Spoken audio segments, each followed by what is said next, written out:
Cambodia, जो कभी एक हिंदू राष्ट्र हुआ करता था, लेकिन आज वो देश चीन का सैन्य अड्डा बनता जा रहा है। हमने खो दिया और हमें पता भी नहीं चला। आज मैं बताऊंगा भारत की 3 ऐतिहासिक गलतियां, 3 कड़वे सच, जिन्होंने कभी एक हिंदू राष्ट्र रहे कंबोडिया को भारत से अलग कर चीन की गोद में बैठा दिया है। अब आप कहेंगे कि कंबोडिया तो एक छोटा सा देश है, उसके दूर जाने से हमारे देश पर क्या फर्क पड़ेगा? लेकिन आपको ये समझना चाहिए कि इससे भारत की समुद्री सुरक्षा के लिए एक बड़ा खतरा पैदा हो गया है। चलिए मैं समझाता हूँ कैसे। चीन भारत को समुद्र में घेरने के लिए 3 तरफ से एक नेवल आर्च बना रहा है। पाकिस्तान का ग्वादर, श्रीलंका का हम्बनटोटा, अब कंबोडिया का रीम नेवल बेस, साथ ही बांग्लादेश का चिटगांव। और ये वही समुद्री रास्ते हैं जहां से भारत का 70% से ज्यादा व्यापार और तेल आता है, और चीन इन पर कब्जा जमा रहा है। कंबोडिया का मिलिट्री बेस इस घेराव की आखिरी और सबसे बड़ी कड़ी बन चुका है। भारत की 3 ऐतिहासिक गलतियां जानने से पहले समझते हैं सदियों पहले कंबोडिया एक हिंदू राष्ट्र कैसे बना। कहानी शुरू होती है सदियों पहले एक तूफान से। कोडिन एक भारतीय व्यापारी और ब्राह्मण थे। समुद्र के रास्ते चीन जा रहे थे, लेकिन तूफान में फंसकर वो कंबोडिया के तट पर पहुंच गए। वहीं उनकी मुलाकात हुई राजकुमारी सोमा से, जो समुद्र की बेटी और नागा जाति की राजकुमारी थीं। उन्होंने विवाह किया और इतिहास बदल गया।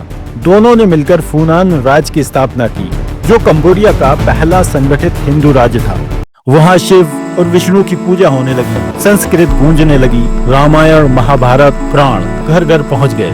और आज भी दुनिया का सबसे बड़ा हिंदू मंदिर भारत में नहीं बल्कि कंबोडिया में है। यह अंकोर वाट मंदिर 400 एकड़ में फैला है, जो 12वीं सदी में बना था। लेकिन अब वही धरती चीन के नक्शे पर लाल रंग में रंगी जा रही है। इसके पीछे है वो 3 गलतियां जो भारत ने की हैं।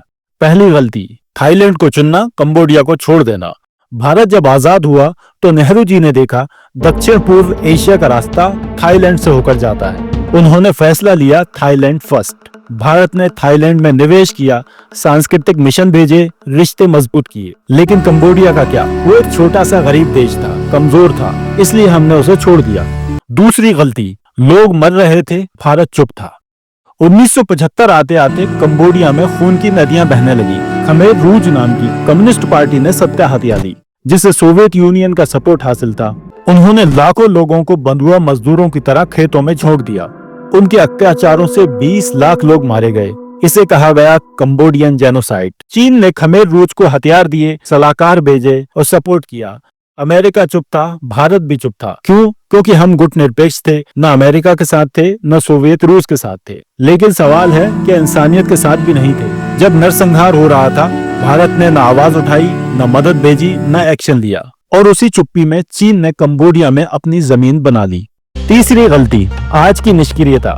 जब चीन सबसे ज्यादा एक्टिव है, हम इनएक्टिव हैं। चीन ने कंबोडिया में $4 अरब से ज्यादा का निवेश कर दिया है। रियम नेवल बेस को मॉडर्न बना दिया है। कंबोडिया अब चीन के लिए साउथ चाइना सी की स्ट्रेटजी में एक बड़ा मोहरा बन गया है। अब सवाल है, भारत क्या कर रहा है? कंबोडिया में कोई बड़ा इन्वेस्टमेंट नहीं किया है, कोई सांस्कृतिक मिशन नहीं भेजे हैं और कोई सिक्योरिटी कोऑपरेशन भी नहीं किया है। हाँ, म्यांमार से थाईलैंड तक हाईवे जरूर बना रहा है, लेकिन कंबोडिया के लिए कुछ भी ठोस नहीं किया है। जहाँ कभी रामायण सुनाई जाती थी, आज वहाँ चीनी युद्धपोत खड़े हैं। अब सवाल है कि हम इतिहास से सबक लेंगे या फिर से वही गलती दोहराएंगे। आपको ये जानकारी कैसी लगी? कमेंट्स करके हमें बताएं और हमारे चैनल को सब्सक्राइब कर लें।